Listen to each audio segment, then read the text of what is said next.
Bismillahirrahmanirrahim. Assalamualaikum warahmatullahi wabarakatuh. Assalamualaikum. Waalaikumsalam warahmatullahi wabarakatuh. Ya, saya ucapkan selamat malam untuk Ibu dan Bapak semua, dan saya juga ucapkan terima kasih untuk sudah meluangkan waktunya untuk mengikuti Zoominar pada malam hari ini. Kayak kita udah lama banget ya nggak tatap muka Zoom gini. Betul, baru iya baru sekarang bulan lagi. lalu nggak ada karena ya mungkin sibuk, yang lain sibuk, jadi saya konfirmasi juga nggak terlalu banyak juga mungkin bisa hadir gitu ya. Gitu. Betul. Kita tunda, tapi nggak apa-apa kalau mau di bulan ini nanti 2 kali juga nggak masalah. Kita lihat situasinya. Oke, nanti diinfoin aja, Bu. Ya, siap. Oke, baik, sebelum kita mulai acara pada malam hari ini, alangkah baiknya kita berdoa menurut agama dan kepercayaan masing-masing agar acara kita, seminar kita, Zoominar kita pada malam hari ini berjalan dengan lancar. Untuk berdoa saya persilakan.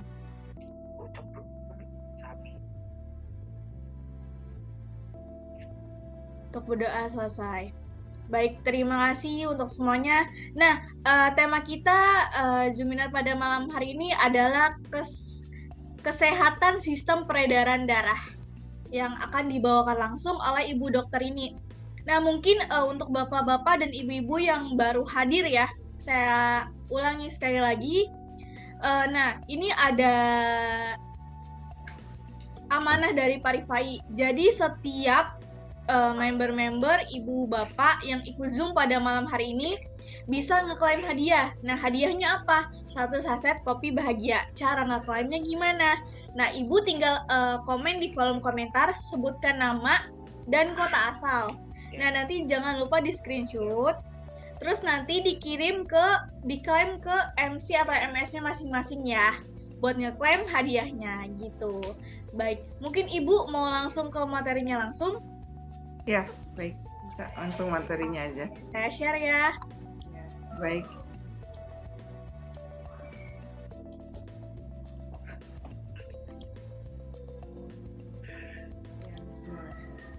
Baik, kita mulai ya.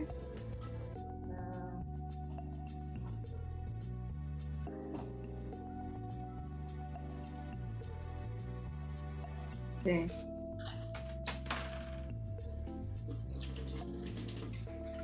Baik, bismillahirrahmanirrahim. Assalamualaikum warahmatullahi wabarakatuh.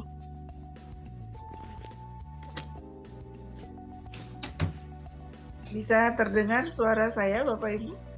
Bisa. Baik. Bisa, Bu. Ya. Bisa. Alhamdulillah, Masya Allah. Didengar, Selamat bertemu lagi. Baik, selamat bertemu lagi nih pada diskusi kita kali ini yang akan mengangkat tema mengenai kesehatan sistem peredaran darah. Gitu. Jadi kenapa ini saya angkat tema ini, karena memang sistem peredaran darah itu adalah sebuah sistem di dalam tubuh kita yang terkait juga dengan sistem-sistem yang lain. Jadi jika terjadi gangguan pada sistem peredaran darah, itu sistem-sistem yang lainnya juga akan terganggu. Merupakan sistem yang cukup penting, bagi kita untuk mengetahui apa yang dimaksud dengan sistem peredaran darah, bagaimana fungsinya, lalu gangguan atau keluhan-keluhan apa saja yang mungkin terjadi berkaitan dengan sistem peredaran darah. Sistem peredaran darah itu dikenal juga dengan sistem sirkulasi ya. Jadi nama lainnya adalah sistem sirkulasi begitu. Dan sistem sirkulasi ini punya fungsi, mungkin ke slide berikutnya Mbak Ayu ya. Jadi ada sebelum ke fungsi kita lihat dulu komponennya ya. Jadi komponennya itu ada jantung, lalu ada darahnya itu sendiri, lalu ada pembuluh darah. Fungsi keseluruhan dari sistem peredaran darah yang pertama tentu untuk mengalirkan darah pastinya dari jantung ke seluruh bagian tubuh dan mengembalikannya kembali ke paru-paru, dikembalikan ke paru-paru, ke jantung. Jadi paru-paru dibersihkan lagi, begitu lagi nanti masuk lagi ke jantung dalam keadaan berisi oksigen yang baik, lalu diedarkan kembali ke seluruh tubuh. Selain membawa darah, di dalam darah itu sendiri juga akan ada substansi atau senyawa lainnya juga ikut dialirkan, begitu termasuk nutrisi, ya, hormon juga itu dialirkan sebagian dalam sistem peredaran darah ini. Kita lihat ada 3 komponen utama ya kalau kita bicara sistem, itu terdiri dari organ tentunya. Nah, organ ini yang pertama pada sistem peredaran darah adalah jantung. Jantung itu fungsi utamanya memang hanya memompahkan darah ke seluruh tubuh. Fungsi jantung itu adalah pemompa darah ke seluruh tubuh. Yang berikutnya ada darah. Darah itu sendiri juga ada terdiri dari sel darah dan di dalamnya juga ada plasma darah. Sel darahnya sendiri juga ada sel darah merah, sel darah putih. Masuk juga ada keping darah yang masing-masing tentu memiliki fungsi yang berbeda. Kalau kita bicara sel darah merah itu berfungsi untuk yang pertama tentunya untuk sebagai pendistribusi juga oksigen dan nutrisi. Selain itu juga untuk membawa kembali waste product atau material limbah dari dalam tubuh kita ya, berupa gas dalam bentuk karbon dioksida, yaitu dikembalikan lagi ke darah untuk dibuang nanti melalui sistem pernapasan. Nah, itu sel darah merah. Sel darah putih fungsinya yang utama ada 2. Sebagai kalau di istilah medisnya atau istilah saintifiknya adalah fagositosis. Kedua adalah sebagai penghasil antibodi. Nah, sebagai fagositosis berfungsi sebagai fagositosis, artinya dia memakan ya, kalau diterjemahkan memang tidak ada padanan kata yang tepat dalam bahasa Indonesia untuk fag ini, tapi memakan, melumat lah mungkin begitu ya, senyawa-senyawa asing yang terlanjur masuk ke dalam tubuh kita yang dikenal sebagai senyawa-senyawa yang akan mengganggu khususnya sistem imunitas.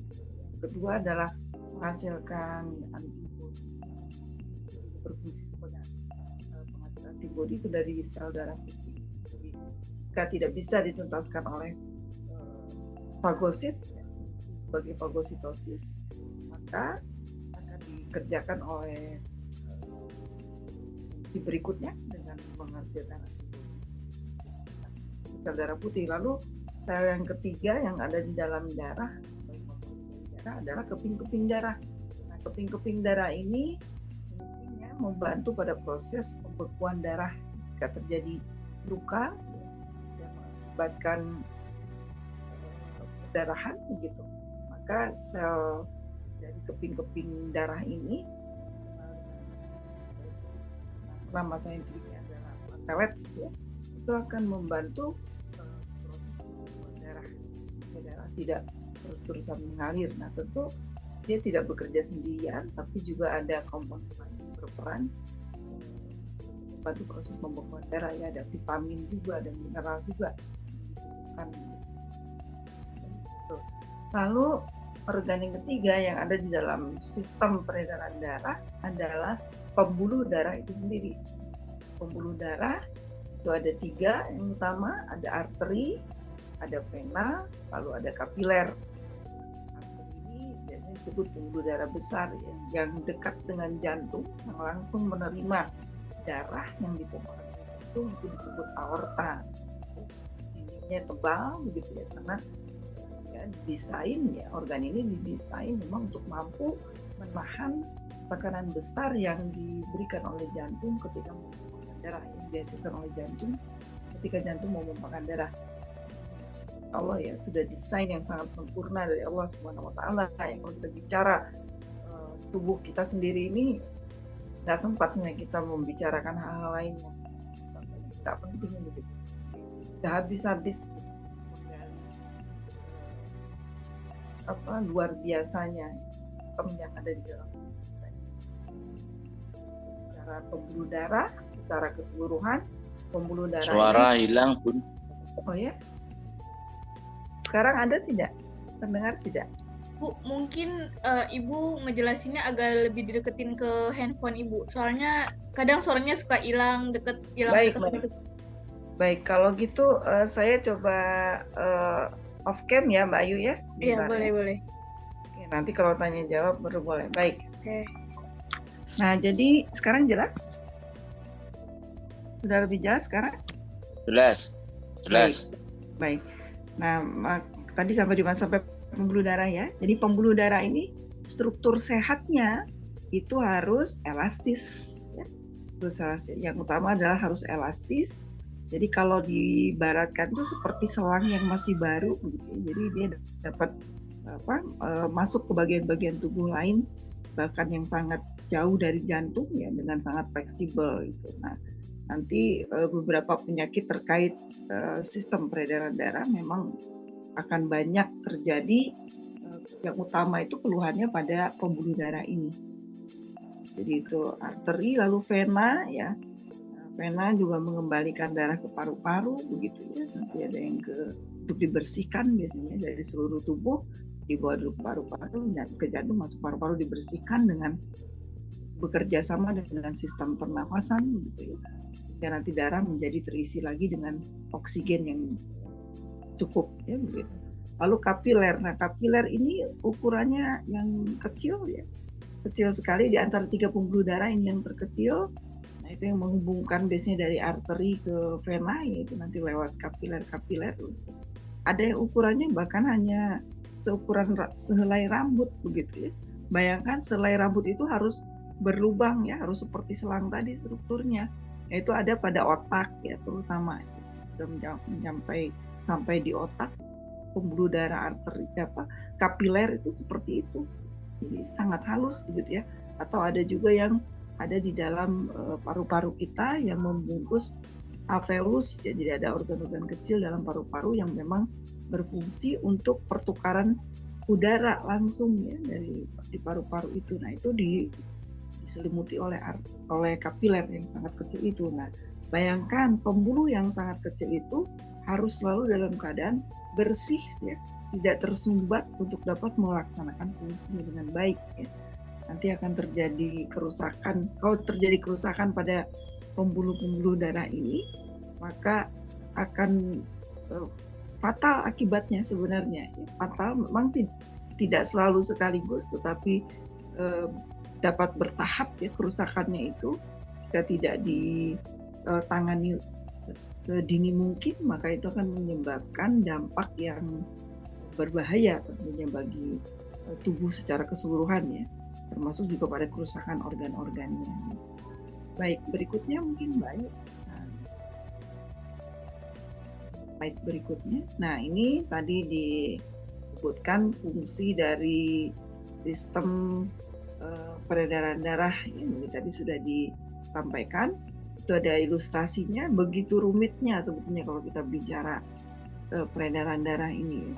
Lihat dari jantung, pembuluh-pembuluh darah yang melekat padanya, yang langsung dengan jantung, lalu percabangannya dan seterusnya, itu sangat rumit. Jadi desain yang begitu sempurna sebetulnya ya, nggak bisa dibuat direkayasa begitu ya. Kita harus tetap berupaya ya menjaga kesehatan keseluruhannya, karena terjadi kerusakan satu saja dari pembuluh darah yang sangat kecil itu fatal dampaknya.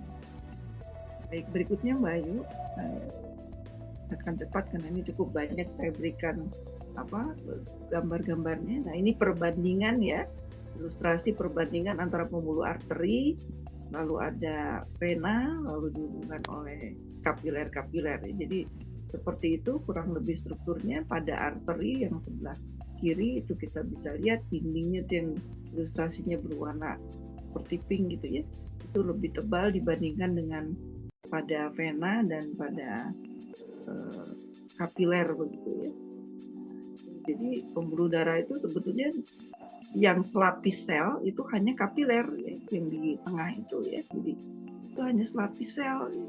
Karena dia adalah pembuluh darah yang letaknya berdekatan dengan organ-organ penting ya, yang fungsinya untuk pertukaran, terutama untuk pertukaran udara dan pertukaran zat-zat ya, yang ada yang harus terjadi di dalam sel ya. Kalau yang masuk ke dalam sel itu tentu yang berupa nutrisi, yang keluar dari sel adalah limbahnya. Nah itu semua ditangkap, gampangnya begitu ya, pertama kali oleh pembuluh darah kapiler ini. Maka kapiler dindingnya sangat tipis ya, hanya satu lapis sel saja, sehingga memungkinkan terjadinya difusi ya, kalau bahasa ilmiahnya pertukaran udara atau zat-zat lain secara langsung. Jadi hanya selapis membran. Kalau arteri dan vena itu tebal dindingnya. Baik, berikutnya. Nah ini tadi sudah dijelaskan beberapa komponen darah ya. Belum tersampaikan adalah perbandingan antara jumlah sel darah merah, sel darah putih, dan platelet atau keping-keping darah. Itu juga menentukan kesehatan dari sistem peredaran darah secara keseluruhan ya. Normalnya satu sel darah putih itu berbanding dengan 700 sel darah merah. Dalam 700 sel darah merah yang sehat itu harus ada satu pengawalnya, itu sel darah putih. Apa yang terjadi jika sel darah putihnya lebih banyak? Nah ini akan menjadi potensi munculnya penyakit-penyakit yang paling parahnya itu kanker darah, yang parahnya begitu. Itu jadi tidak boleh rasionya tidak boleh keluar dari aturan itu ya, dari hitungan itu 1:700. Dan secara keseluruhan darah di dalam tubuh kita itu kalau diambil persentase cairannya dibandingkan cairan WMA itu 8% ya. Komponen darah itu 8% dari seluruh cairan yang ada di dalam tubuh kita. Jadi tadi sudah dijelaskan. Nah, sel darah merah itu dia berwarna merah itu karena ada pigmen yang disebut dengan hemoglobin. Nah, kalau disingkat biasanya HB. Nah, makanya beberapa keluhan pada gangguan sistem peredaran darah salah satunya adalah terkait dengan kadar hemoglobin ini. Biasanya yang rendah itu yang sering banyak kejadian begitu ya. Begitu juga dengan sel darah putih ya begitu. Jika jumlahnya berlebihan maka itu ada potensi gangguan pada imunitas. Dan pada keping-keping darah, nah yang jika fungsinya berkurang maka akan terganggulah proses pembekuan darah di dalam tubuh kita jika terjadi luka, misalnya mengeluarkan darah, jadi perdarahan. Plasma, kita bicara plasma. Nah plasma ini cairan yang mengisi, kalau kita bicara darah yang paling besar itu sebenarnya jumlahnya adalah pada plasma ya. Jumlahnya lebih besar dibandingkan sel-sel darah, lebih banyak gitu ya. Warnanya biasanya two-stroke colored ya, jadi seperti warna jerami ya, jadi kuning jerami begitu, tidak bening plasma yang sehat ya. 90% isinya adalah air begitu. Lalu misalnya itu ada hormon di dalamnya yang terlarut di dalamnya, ada protein ya, ada enzim dan juga waste product atau limbah itu di dalam plasma. Baik, berikutnya Mbak. Nah, jadi kalau bicara plasma itu ada 3 tipe ya, ada yang disebut albumin, globulin, ada fibrinogen ya. Semuanya mempunyai peran masing-masing begitu ya.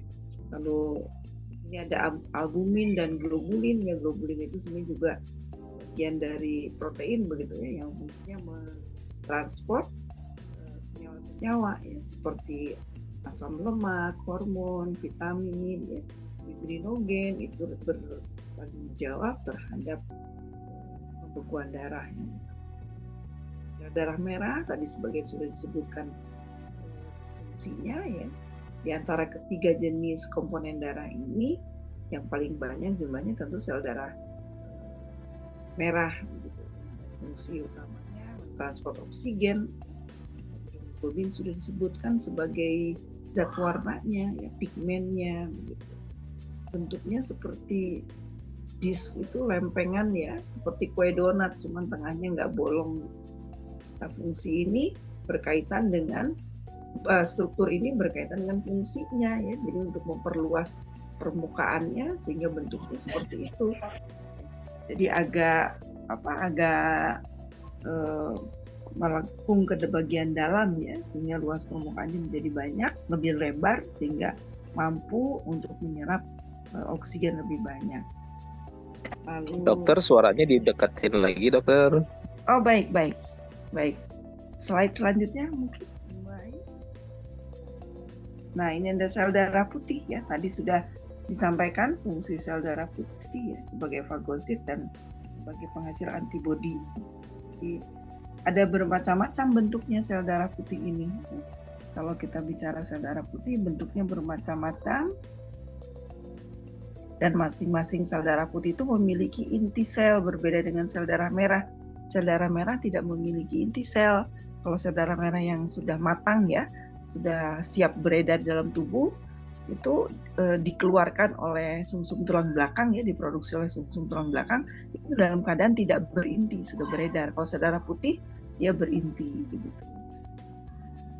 Lalu platelet tadi sudah dijelaskan ya, keping-keping darah. Nah, itu fungsi utamanya adalah pada proses pembekuan darah.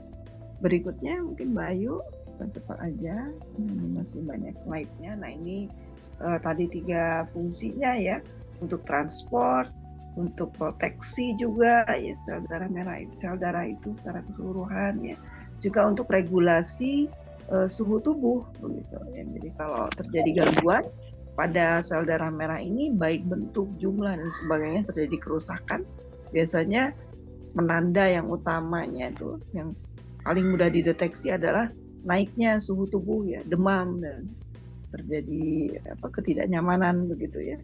Nah, jadi demam itu memang bukan jenis penyakit, tetapi sinyal ya, pertanda ada sesuatu yang tidak beres dalam tubuh gitu ya.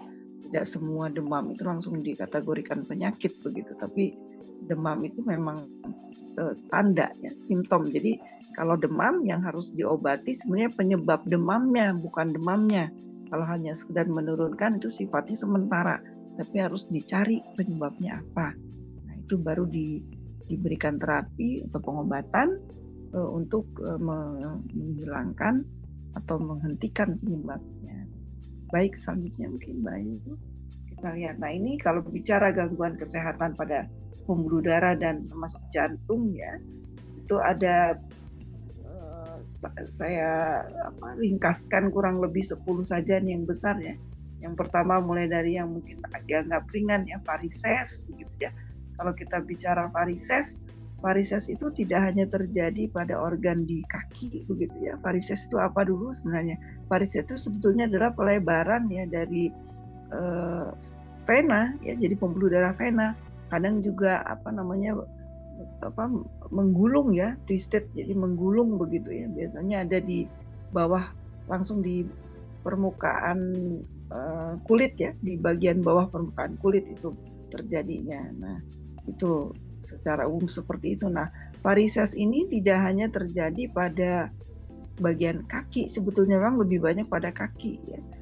Dan kasusnya pada wanita lebih banyak dibandingkan dengan pada pria memang, karena terutama pada wanita yang sudah pernah melahirkan gitu ya, atau yang obesitas gitu. Itu biasanya varises ada ya begitu. Nah, kalau dilihat yang nanti pada gambar-gambarnya kita akan lihat ya bentuknya seperti apa. Lalu gangguan yang kedua adalah hipertensi ya, atau boleh juga dilihat langsung di gambarnya Mbak Ayu di slide berikutnya, coba diperlihatkan. Nah, ini tadi definisi varisesnya. Gambar berikutnya saja langsung. Nah, ini dia ya. Jadi kelihatan di gambar yang sebelum ini Mbak Ayu. Nah, slide sebelum. Nah, ya ini. Nah, jadi ini kelihatan ya, yang sebelah kiri itu dari yang kita lihat di layar ya, itu adalah yang normal ya. Jadi kondisi pembuluh darah yang normal seperti itu. Pada kasus varises itu bisa berputar, bergulung ya. Jadi bisa jadi terpilin begitu ya di bagian kanan itu. Jadi itu yang terjadi ya. Jadi isinya apa di dalamnya ya, biasanya terisi buangan lemak ya, kolesterol dan sebagainya itu di dalamnya begitu. Nah ini kita lihat di slide berikutnya Mbak Ayu. Nah itu dilihat ya kalau dari luar seperti itu, tadi di dalam seperti itu, nah di luar seperti ini ya. Ini sudah cukup parah ya. Biasanya kalau yang bagian yang masih kecil atau masih ringan tidak terlihat seperti ini. Hanya terasa jika diraba ya. Diraba itu suka ada seperti bergerindil ya di bagian-bagian kakinya itu. Nah, varises juga tidak hanya terjadi pada bagian kaki tadi sudah disebutkan, tapi juga bisa pada bagian di slide berikutnya ya, itu pada organ genitalia ya. Ini pada organ genitalia pria ya, jadi di sekitar penis itu juga bisa terjadi adanya varises. Nah ini sakit sekali kalau terjadi di bagian ini, terutama jika difungsikan untuk berhubungan begitu, ini akan terasa sakit sekali ya. Atau juga pada wasir ya, pada ambeien itu juga bisa terjadi ya, bentuk varises juga sebetulnya, ada pelebaran pembuluh darah vena begitu. Baik, di slide berikutnya mungkin Mbak Ayu kita bisa lihat. Nah tadi ini yang pada pria nih ya, pada organ genitalia ya, pada organ reproduksi pada pria bisa terjadi varises tuh, ada warnanya biru tuh ya, kelihatan vena yang melebar begitu ya pada bagian organ penis pada laki-laki. Baik, slide berikutnya Mbak Ayu langsung. Nah ini adalah penyakit yang kedua yang terjadi pada sistem peredaran darah ya, yaitu hipertensi ya. Hipertensi itu sebetulnya adalah kejadian di mana tekanan pada jantung itu sangat kuat ya, sangat kuat, tetapi terjadi penghambatan ketika peredaran darahnya berlangsung begitu, penghambatan sehingga tekanan di jantung menjadi semakin besar. Jadi di situ ada gangguan yang utamanya pada pembuluh darah di arteri begitu. Nah, sehingga adanya gangguan pada pembuluh darah ini menyebabkan jantung tetap harus memompakan darah dengan pressure atau dengan tekanan yang lebih kuat, sehingga itulah yang terjadi hipertensi begitu.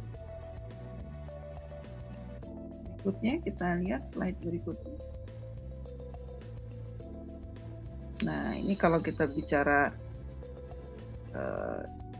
ilustrasinya ya seperti ini, seperti jantung itu seperti mendapat tekanan yang besar ya, terkunci begitu sehingga terjadi kenaikan tekanan darah lebih normal. Nah, baik, berikutnya mungkin Mbak Ayu ya, ini juga masih kasus-kasus yang menyebabkan terjadinya hipertensi. Jadi, hipertensi sendiri sebenarnya ada dua tipe ya yang utama. Yang pertama yang dikenal dengan hipertensi primer ya. Nah ini yang terjadi memang kejadiannya itu sangat tinggi ya dibandingkan dengan jenis hipertensi yang lain. Ini meliputi 95% kejadian hipertensi ini masuk kategori hipertensi primer gitu. Nah yang kedua adalah hipertensi yang sekunder. Nah hipertensi yang sekunder ini gangguannya tidak langsung disebabkan karena ada keluhan pada jantung atau pada pembuluh darah, tetapi ini menjadi sebagai akibat dari gangguan yang terjadi pada ginjal ya, begitu. Jadi bisa gangguan pada ginjal itu menyebabkan hipertensi. Nah itu kategorinya adalah hipertensi yang sekunder ya. Oke, jadi bisa bolak-balik nih, yang hipertensi primer bisa menyebabkan juga gangguan pada organ yang lain, tapi juga gangguan pada organ yang lain seperti pada ginjal, itu juga bisa menyebabkan hipertensi. Jadi yang berikutnya, nah ini gambarnya ada terjadi, kelihatan itu ada sebelah kanan itu ada ilustrasi ya, yang berwarna kekuningan. Nah itu terjadi penumpukan di situ ada sisa-sisa lemak ya, jadi darah itu, aliran darah tersumbat oleh adanya timbunan plak ya. Plak ini bisa isinya macam-macam, bisa kolesterol, bisa lemak, ya bisa juga yang lainnya, bahkan kalsium yang tidak ionik ya sifatnya, sehingga tidak bisa langsung dibuang sisanya oleh ginjal. Nah, itu akan menempel di dinding bagian dalam dari pembuluh darah ini sehingga menyebabkan plak ya, bersatu dengan lemak ya, lemak dengan kolesterol. Nah, ini terjadi penyumbatan yang bisa juga menyebabkan penyakit yang serius. Jika ini terjadi pada pembuluh darah yang menempel pada jantung yang disebut dengan pembuluh darah koroner, inilah yang akan arteri koroner ya. Ini akan menyebabkan penyakit jantung koroner. Jadi bisa terhenti tiba-tiba jantungnya. Nah, jadi pada jantung itu ada pembuluh darah ya, ini dibesarkan, yaitu bagian kecil yang dibesarkan ke sebelah kanan, yang disebut dengan arteri koroner. Jika ini terjadi penyumbatan ya pada pembuluh ini, itu akan mengakibatkan jantung bisa berhenti berdenyut secara tiba-tiba ya. Itu yang sering disebut dengan serangan jantung koroner. Baik ya. Nah, berikutnya Mbak Ayu mungkin ya. Nah, berikutnya adalah kalau tadi hipertensi, ini adalah yang berikutnya adalah kebalikannya, hypotension atau tekanan darah rendah. Jadi tekanan darah rendah juga tidak dapat diabaikan ya, tetap harus diwaspadai ya. Penyebabnya atau simptomnya biasanya gejalanya ya agak berbeda sedikit dengan tekanan darah tinggi ya. Kalau tekanan darah tinggi biasanya terasa ada tekanan, ada pressure ya di bagian bawah kepala ya sampai ke bagian belakang bahu begitu ya, pundak. Nah, itu biasanya suka kaku begitu ya, selain pusing dan sebagainya. Kalau yang hypotension itu biasanya apa ya, bahasa gambarnya keleyengan begitu ya, pusingnya tuh jadi kayak nggak menapak gitu kakinya ya, menyebabkan pingsan dan sebagainya. Nah, itu biasanya gejala-gejala tekanan darah rendah itu ya. Oke. Lalu penyebabnya nih apa nih penyebabnya penyebab yang menjadi keluhan pada tekanan darah rendah? Bisa saja karena ada dehidrasi ya, kekurangan cairan, kekurangan minum ya, misalnya kurang cairan tubuh, bisa dari minum atau dari makanan yang lain, itu juga bisa menyebabkan tekanan darah rendah, atau terjadi perdarahan ya yang sangat banyak ya, begitu itu juga dapat terjadi hipotension ya. Inflamasi juga bisa terjadi ya, jika terjadi inflamasi dari organ-organ dalam tubuh kita, kayak pembengkakan ya, inflamasi. Baik, berikutnya mungkin Mbak Ayu bisa lihat. Nah, yang berikutnya adalah aterosklerosis ya. Aterosklerosis ini adalah penyumbatan ya pada pembuluh darah, bisa terjadi pada arteri, bisa juga pada vena, bisa juga pada kapiler ya. Jadi disebut aterosklerosis. Jadi terjadi penyumbatan akibat adanya plak tadi ya di dalam pembuluh darah. Nah, itu bukan hanya menghambat peredaran darah, tetapi juga dapat menyebabkan dinding pembuluh darah itu yang harusnya fleksibel itu menjadi rigid, menjadi kaku begitu. Jika ini terjadi pada kapiler yang tadi sempat saya ulas, misalnya ada di otak begitu ya, sudah kecil, dia tidak fleksibel, dia kaku, maka mudah sekali ya terjadi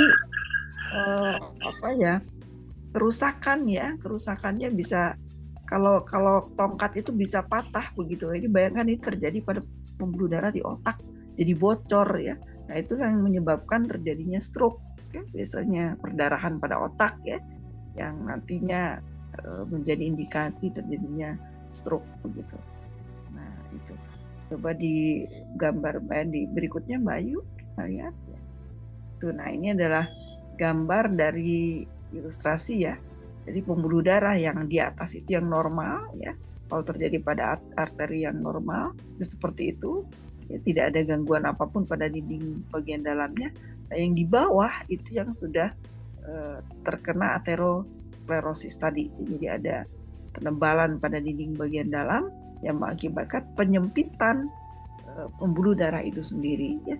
Nah, ini jadi penyakit pada sistem peredaran darah bisa dimulai dari mana saja. Bisa dimulai dari gangguan pada jantungnya, misalnya ada gangguan pada katupnya kah, pada ototnya kah, atau bisa juga dari pembuluh darahnya, atau juga bisa pada awalnya itu terjadi pada gangguan pada sel-sel darahnya. Gitu ya. Jadi ini bisa bolak-balik. Jika terjadi gangguan pada pembuluh darah seperti ini ya, terjadi aterosklerosis, maka dampaknya adalah darah itu akan menjadi terhambat untuk mengalir sepanjang pembuluh darah itu. Sedangkan jantung kan bekerja tanpa komando, ya, tanpa perintah. Jadi dia mau tersumbat atau tidak pembuluh darah, jantung akan tetap memompahkan darahnya. Ketika terjadi penyumbatan, maka tekanan pada jantung juga akan menjadi besar. Sehingga ketika pembuluh darah terjadi gangguan seperti ini, aterosklerosis, jantung itu biasanya lambat atau cepat itu akan mengalami gangguan yang menyebabkan terjadinya hipertensi. Jika ini berlanjut terus-menerus dan itu terjadi sampai terganggunya pada kapiler ya, itu akan menyebabkan yang lebih parah ya, bisa stroke dan sebagainya. Baik, berikutnya mungkin Mbak Ayu. Ya, berikutnya kita lihat ada gambar apa itu? Gambar jantung. Saya besarkan di sini. Nah, jadi ini ada ilustrasi bagaimana jantung yang sehat begitu ya, dengan pembuluh darah yang sehat, begitu arteri yang normal dan arteri yang sudah ada plaknya ya di bagian dinding bagian dalamnya begitu. Karena aterosklerosis tadi. Baik, jadi seperti itu sangat bahaya ya. Jadi kerusakannya akan terjadi, yang pertama pasti kerusakan di bagian dinding pembuluh darah bagian dalam ya, di endoteliumnya begitu ya. Biasanya ini karena ada kolesterol dan sebagainya, pembentukan plak dan sebagainya ya. Jadi ada kerusakan pada dinding pembuluh darah bagian dalam ya, di endotelium ya.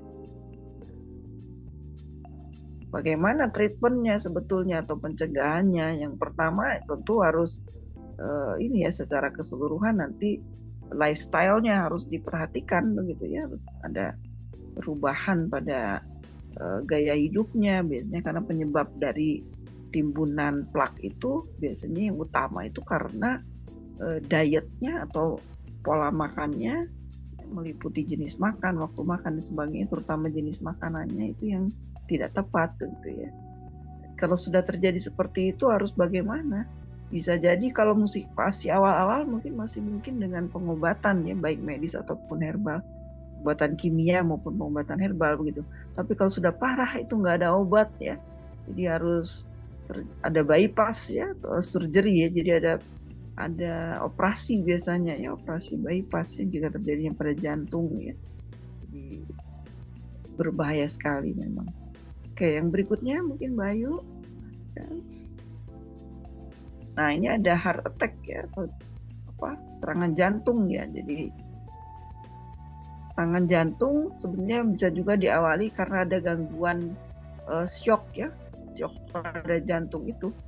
Shocknya macam-macam nih kalau bicara shock pada jantung gitu. Nah, ini akhirnya terjadi heart attack ya, itu paling berbahaya sekali sih. Oke. Jadi serangan jantung itu juga dikenal sebagai myocardial infarction, itu salah ketik ya. Jadi biasanya terjadi ketika ada pembekuan darah ya di dalam arteri koroner tadi ya, coronary artery yang menempel pada jantung langsung. Nah itu sehingga kerja dari otot jantung menjadi terganggu.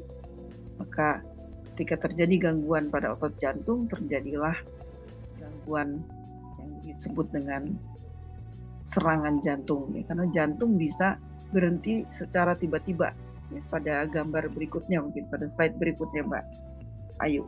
Nah ini dia ya, jadi terjadinya heart attack ya, jadi karena pembuluh darah ini yang menempel pada jantung, yang harusnya memang mensuplai oksigen yang utama itu kepada jantung, itu terganggu, sehingga otot jantung yang bekerjanya tentu sangat tergantung pada energi yang dihasilkan dari pernapasan, dari oksigen itu sendiri, tidak berfungsi dengan baik ya otot jantungnya.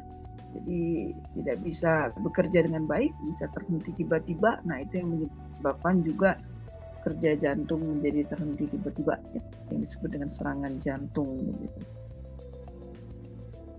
Berikutnya mungkin Mbak Ayu. Nah, yang berikutnya yang disebut dengan ultimate, ya, penyakit yang paling sering yang paling ditakuti sebetulnya ya, ini selain serangan jantung ya, itu terjadi stroke ya.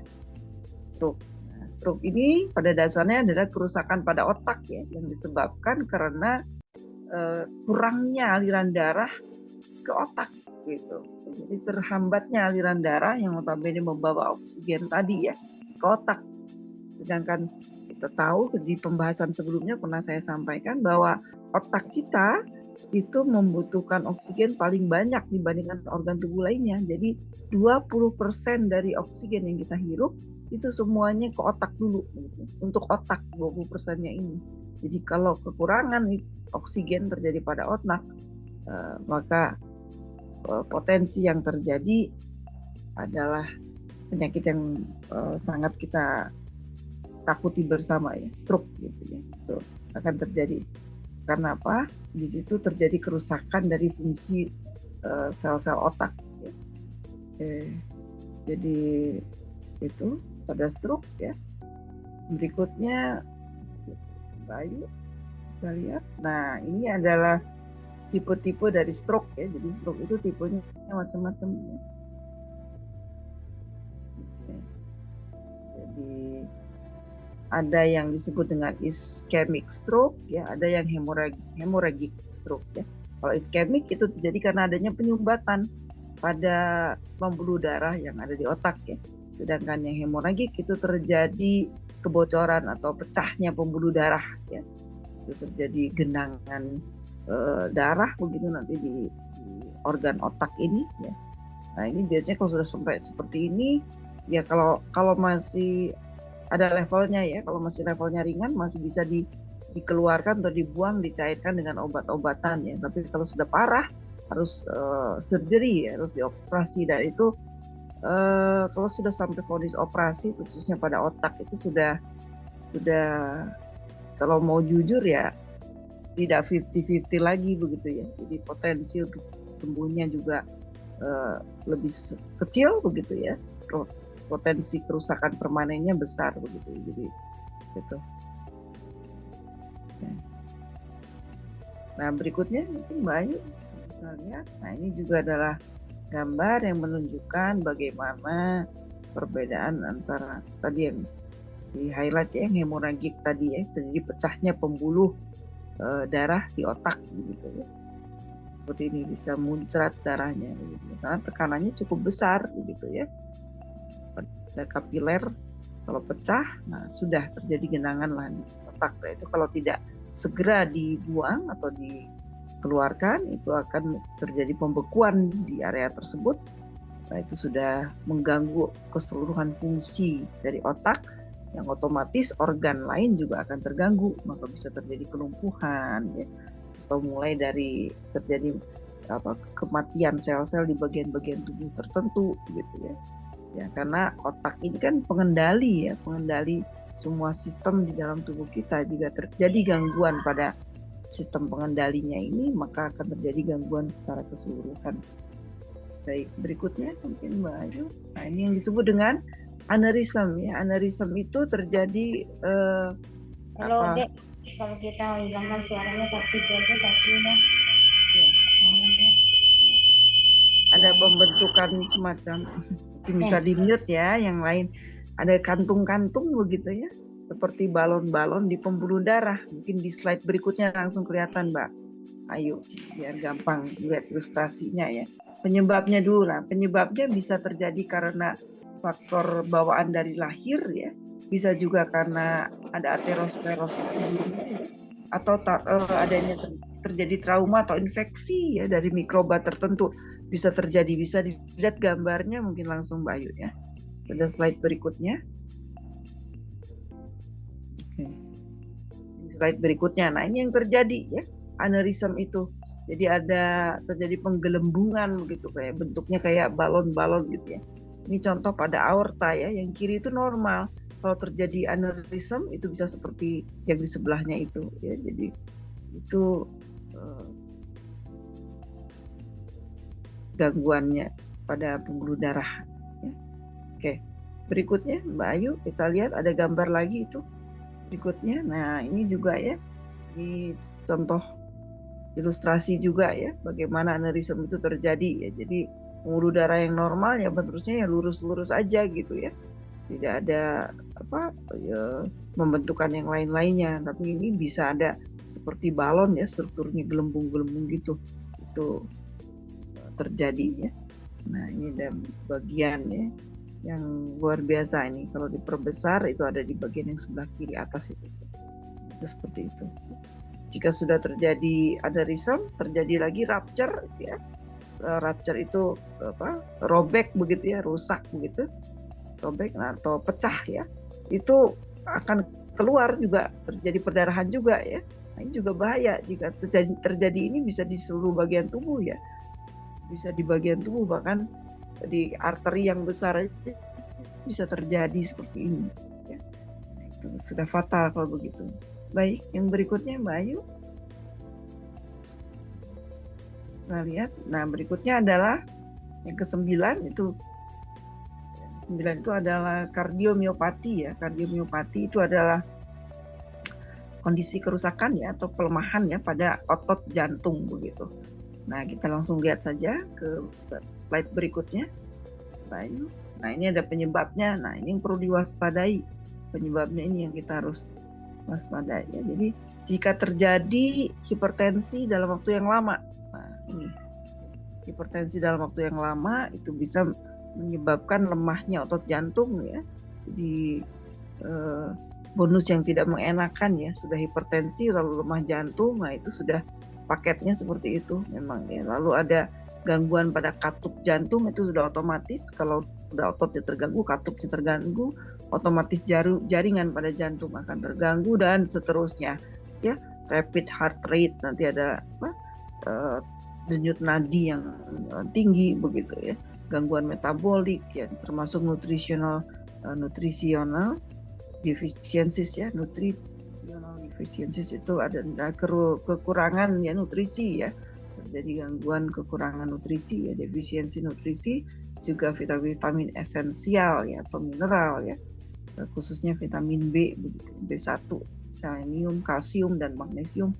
Juga pregnancy juga bisa menyebabkan terjadinya juga gangguan ini. Jadi tidak hanya di kardiomiopati, bisa terjadi juga pada beberapa kasus kehamilan begitu. Makanya perlu diperhatikan, perlu dikontrol terus-menerus supaya dipastikan semuanya baik-baik saja ya, terutama pada wanita hamil begitu. Baik, berikutnya Mbak Ayu. Nah, ini masih ya penyebabnya tadi defisiensi vitamin B ya, termasuk demam rematik ya, rheumatic fever. Lalu ada lainnya gangguan pada kelenjar tiroid ya, juga ya, atau penyakit-penyakit genetik ya tertentu. Baik, berikutnya Mbak Ayu. Oke, yang berikutnya adalah congenital heart disease. Jadi penyakit jantung bawaan begitu ya. Penyakit jantung bawaan ini sesuai dengan namanya, bawaan.